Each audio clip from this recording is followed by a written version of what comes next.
Assalamualaikum warahmatullahi wabarakatuh.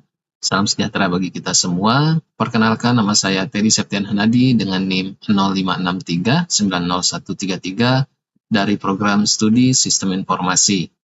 Sebelumnya saya ucapkan terima kasih kepada Bapak Arif selaku dosen atau tutor pada mata kuliah struktur data ini. Dan pada kesempatan video kali ini, izinkan saya untuk menjawab soal tugas 1 yang diberikan oleh Bapak Arif pada pertemuan yang ketiga ini. Sebagai informasi bahwa saya menggunakan text editor Visual Studio Code. Yang pertama adalah buatlah sebuah deklarasi variabel dengan tipe data integer yang bernama struktur baris. Nah, yang nomor 1 ini hanya mendeklarasikan sebuah variabel, yaitu nama variabelnya bernama struktur baris dengan tipe data integer. Nah, jika tipe datanya integer, maka di pemrograman Java itu kita bisa ketik int, yaitu kependekan dari integer ya. Lalu selanjutnya adalah nama variabelnya, struktur baris. Nah, ini sudah bentuk deklarasi suatu variabel dengan tipe data integer. Lalu selanjutnya adalah nomor 2, buatlah sebuah deklarasi variabel dengan tipe data string yang bernama kata baru. Nah, kalau yang ini ada isinya nih, yang berisi kata deklarasi tipe data string. Nah, maka kita buat untuk tipe data string ini huruf besar di pertama ya, beda dengan integer. Nah, kita buat dulu tipe datanya, lalu apa nih nama variabelnya? Yaitu kata baru. Nah, untuk variabel yang ini khusus, itu sudah ada value-nya atau isinya, yaitu deklarasi tipe data string. Kita ketik pakai tanda petik 2 ya, untuk menandakan bahwa data ini bertipe string, begitu ya teman-teman. Deklarasi tipe data string. Nah, baik, jangan lupa titik komanya ya teman-teman. Baik, dan selanjutnya adalah nomor 3. Di soal disebutkan diperintahkan untuk membuat array 1 dimensi dengan nama 4 angka. Nah, untuk array ini coba kita lihat dulu tipe datanya. Oh, tipe datanya integer. Jadi membuat sebuah variabel 4 angka dengan integer. Tapi untuk yang kasus kali ini adalah array. Untuk mendeklarasikan array itu kita harus membuat kurung siku buka ya, dan kurung siku tutup. Itu menandakan bahwa yang bertipe data integer ini adalah sebuah array 1 dimensi. Berikutnya adalah nama variabelnya 4 angka, begitu ya teman-teman. Nah, karena di sini array 1 dimensi dan berisi angka, itu deretan angka ya, ada 7, 10, dan 23, maka kita isi di sini menggunakan kurung kurung kurawal. Jadi kita isi langsung 7, 10, 20, dan 23. Begitu ya teman-teman. Jangan lupa titik komanya. Nah, kenapa di sini tidak menggunakan tanda petik 2 seperti yang di atas yang ini? Yaitu tadi karena tipe datanya integer. Kalau integer itu berarti berupa numerik ya. Artinya tidak menggunakan petik 2, begitu teman-teman. Dan selanjutnya adalah nomor 4, buatlah pendeklarasian array. Nah, ini sama array juga, tapi untuk kasus nomor 4 ini adalah array 2 dimensi dengan nama angka, tipe datanya string. Nah, ini walaupun nama variabel itu angka, itu tidak akan mempengaruhi teman-teman kepada tipe data. Jadi tipe data boleh integer, tapi misalkan nama variabelnya menunjukkan ke arah string, itu tidak mengapa, karena tidak akan saling mempengaruhi, begitu ya teman-teman. Tipe datanya string, array 2 dimensi, berarti kalau yang array 1 dimensi itu kurung sikunya 1, yang ini 2, karena 2 dimensi. Nah, begitu ya teman-teman. Lalu nama variabelnya angka. Selanjutnya kita buka dulu dengan kurung kurawal. Nah, kenapa kita buka dulu? Nah, karena di dalamnya ini ternyata bukan array 1 dimensi, tapi 2 dimensi, lalu yang diminta adalah 3 baris dan 3 kolom. Artinya ada yaitu 3 baris dan 3 kolom. Kalau kita lihat kepada deret angkanya, di sini ada berapa nih? Kalau kita langsung kelompokkan ya, per 3 baris dan 3 kolom. Di sini ada 3, di sini 6, di sini ada 9, berarti ada 9 data.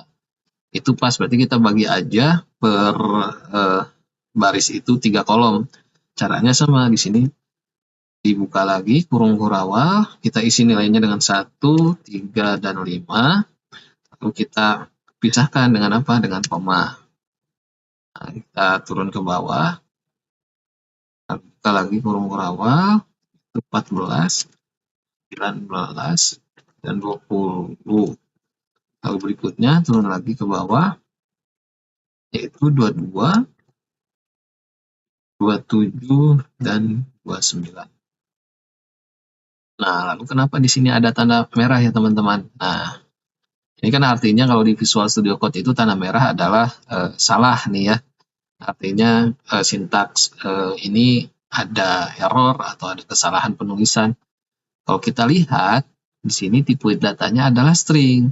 Seperti yang tadi saya sudah sampaikan, jika datanya bertipe string artinya harus ada tanda petik 2 ya, begitu artinya di sini juga kita harus tambahkan nih masing-masing isinya atau nilainya itu menggunakan petik 2. Nah, begitu ya teman-teman.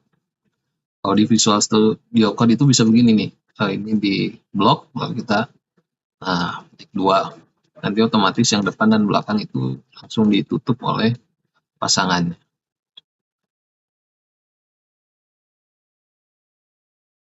Nah, ini adalah pendeklarasian sebuah array dengan 2 dimensi begitu teman-teman. Yang atasnya adalah 1 dimensi dan yang kedua adalah 2 dimensi. Lalu kita lanjut ke soal nomor 5. Buatlah deklarasi linked list dengan nama list angka yang memiliki list. Nah, ini juga hampir sama dengan array, tapi bukan array ya teman-teman. Kalau kita bayangkan itu, ini adalah sebuah apa ya? Kalau kita bayangkan sebuah rantai. Sebuah rantai itu mempunyai data dan rantai ujungnya itu kan saling terhubung dengan rantai yang selanjutnya. Nah, itu disebut dengan linked list data. Jadi data yang pertama itu udah tahu nih data yang keduanya itu ada di mana. Karena kalau kita bayangkan itu seperti rantai, kira-kira begitu ya teman-teman. Nah, karena linked list ini berbeda dengan array, maka untuk pendeklarasian variabelnya juga berbeda. Caranya seperti ini.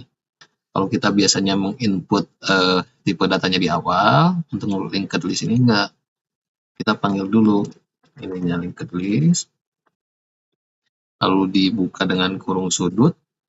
Nah, tipe datanya di sini, dan untuk integer juga tidak int lagi ya seperti yang variabel biasa, tapi kita tuliskan lengkap integer, tutup dengan kurung lagi ya, lalu di sebelahnya barulah kita deklarasikan namanya yaitu list angka. Nah, begitu ya. Dan di sini juga bukan langsung mengisi nilainya, tapi kita new linked list. Nah, kita tutup seperti ini, lalu kurung biasa. Pakai kurung biasa, jangan lupa titik koma. Nah, di sini kalau kita lihat linked list ini ada garis merahnya ya, artinya ada yang salah. Kenapa ada yang salah?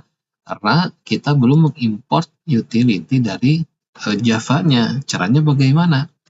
Caranya kita ketik import Java, lalu ketik.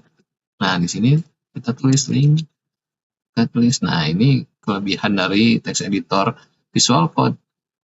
Dia akan merekomendasikan atau mensuggest apa yang akan kita ketik selanjutnya. Kita pilih langsung linked list, maka garis merah atau garis bawah berwarna merah itu hilang. Nah, selanjutnya kita isi nih nilai-nilai ke dalam linked list ini. Karena berbeda dengan array, tidak seperti array untuk menuliskan nilainya itu seperti ini. Nah, untuk linked list itu agak berbeda ya teman-teman. Untuk linked list ini ada metode yang harus dipanggil. Caranya bagaimana? Ya, kita panggil dulu nama variabelnya angka ya. Titik, kita panggil metodenya apa? Add. Nah, baru diisi nilainya berapa. Nah, kita lihat saja di sini di soal nomor 5, yaitu ada 22 gitu ya. 22 selanjutnya kita copy aja biar cepat.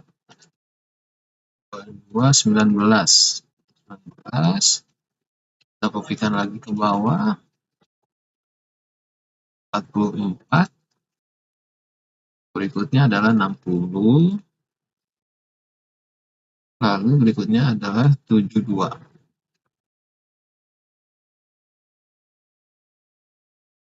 Jadi ini teman-teman adalah pendeklarasian variabel-variabel dengan bentuk yang berbeda dan tipe data yang berbeda, dan cara memberikan nilainya juga yang berbeda ya. Kalau kita lihat mungkin variabel dari 1 sampai ke 3 ini, yaitu soal nomor 1 sampai nomor 3 itu hampir sama, kecuali yang nomor 3-nya ya array 1 dimensi. Lalu yang nomor 4-nya array 2 dimensi seperti ini. Dan yang terakhir ada linked list, yaitu pendeklarasian dan pengisian nilainya seperti ini. Selanjutnya kita rapihkan dulu ya. Kita beri komentar di sini. Misalkan ini soal nomor 1. Biar kelihatan ya. Soal nomor 2.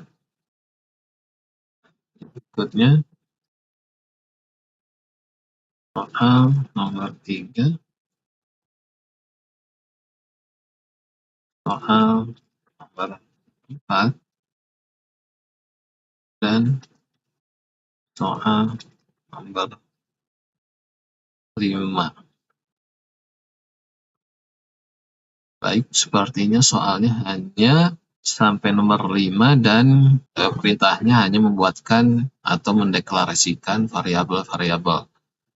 Nah, jadi kesimpulannya menurut saya untuk membuat variabel ini memang harus teliti ya teman-teman, karena kita harus menentukan nih isinya itu apakah sebuah string atau sebuah integer.